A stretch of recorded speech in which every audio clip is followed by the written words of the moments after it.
Hi everyone, welcome back to our channel. So today in this video I'm going to quickly show you how to add subtitles in Crunchyroll.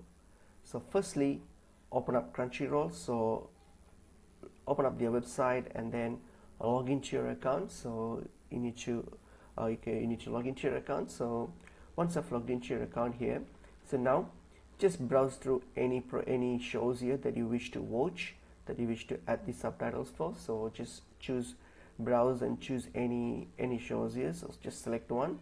So once I've selected one, for example here, just select a random one here.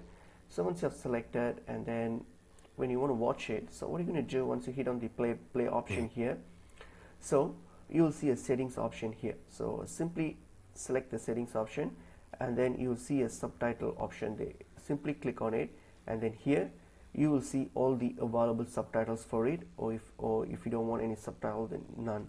So simply add this subtitle, the language that you wish to add. So simply select that. For example, only English is available here, so I'll just select English. So simply select it, and that's how you add the subtitles on Crunchyroll. It's pretty easy and straightforward. Hope this video is helpful. I will see you in another video. Thank you.